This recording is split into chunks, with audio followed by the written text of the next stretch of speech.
Hey everybody, it's Brian Smeal, coming to you from what looks like the middle of the river that never goes anywhere. And I'm coming to you with a question today. If someone were to call you, right now your phone rang, and it's a friend, and they said to you, we're going to take a trip, what would your first question be? I think one of my first questions would be where? Or when? Or why? Or I might ask what I need to pack, or how long we're thinking of for this trip. What's your question when someone calls you and says, hey, let's take a trip? In Genesis chapter 12, we read of a man that God calls to take a trip. God calls a man named Abram. He's later known in the Bible as Abraham, for reasons that are beyond our discussion today. But at this time he's known as Abram. And God calls Abram to leave behind everything that he knows, all of the familiarity, leave all of it behind, and go to something else. Specifically, go to a land that he was going to show him. It's interesting how God never calls us to leave one thing behind without preparing something else for us. Even Jesus, when he returned to heaven, he said, I go to prepare a place for you. God doesn't leave us without a destination. And so God calls Abram to take this massive journey, this incredible place. Go for yourself. No matter who goes with you, follow me, God calls Abram. And he gives this promise of favor. Those that bless you, I will bless, and those that curse you, I will curse. God owes Abram nothing, and he owes me nothing, and he owes you nothing. But he promises to be with Abram and to take care of Abram throughout all of this. And I can just imagine the next day, maybe he got a fitless night, maybe he hardly slept at all, and he got up the next day and poked his head out of his tent and said, which way do I go? Which way do I go? Like the old cartoon characters. God didn't give him a direction. He gave him a call. I remember I was traveling one time with my mom, and I had been to the place that we were going to, and she hadn't. And so I was the navigator, and she was counting on me for directions. We came up to this Y in the road, and she said, do I go right or do I go left? And I couldn't remember. I sort of thought it was left, but I couldn't really remember for sure. So I simply said, you decide. You decide. This is poor navigating. Can you imagine if Christopher Columbus was sailing the ocean blue and he asked his navigator which way he should turn? And his navigator said, you decide. Or perhaps someone is flying a plane and he asks the co-pilot, what's our heading? Do we need to change our heading? Or are we okay the way we're going? And the co-pilot said, you decide. But God doesn't tell Abram, you decide. God leads Abram one step at a time. One step at a time. And so it's a reminder to us that we don't need to always know the destination. We simply need to have faith.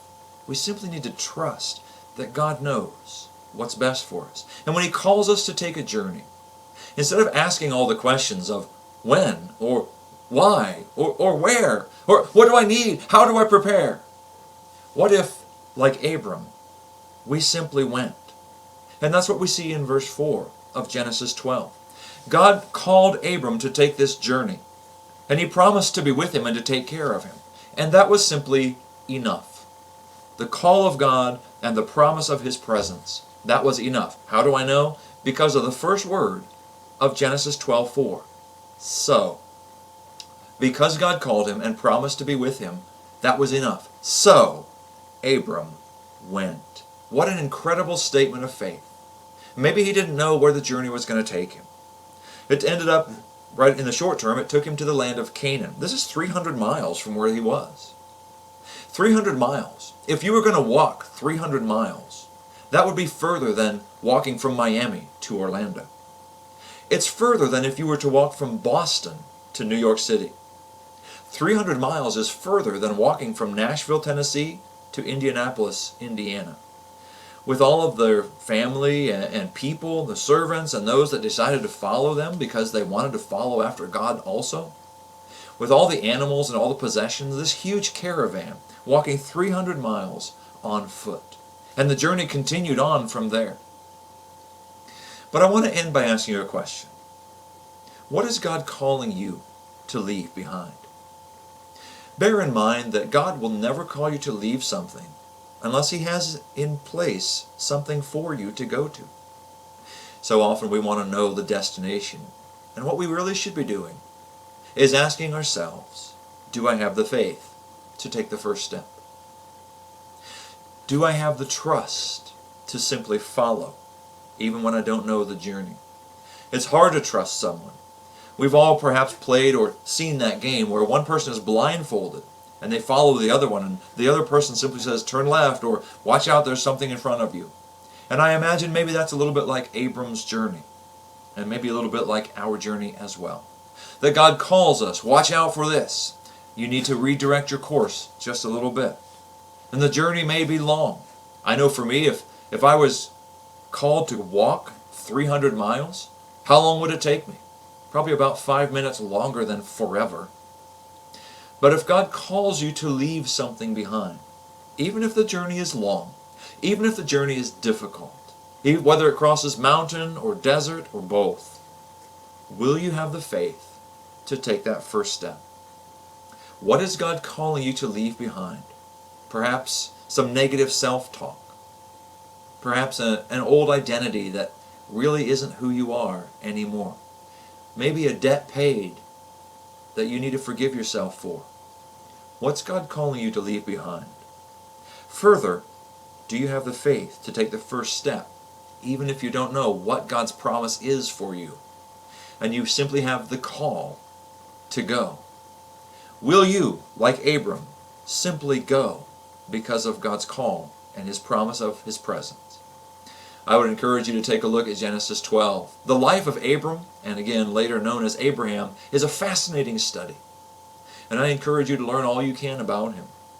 In the meantime, I'd like to invite you to check out Brookville Alliance Church. You can check out our website, our Facebook page, or our YouTube site. All of them are simply Brookville Alliance Church. You can check out our Sunday morning live stream at 10:45 and find ways to connect with us, even while we're isolating and quarantining ourselves. We'd love to meet with you, and I'd love to answer any questions that you have, or at least try. Sounds like my computer wants me to answer some questions it has. So thanks for joining us. I look forward to seeing you online and perhaps one day soon in person. Have a great day, and God bless you.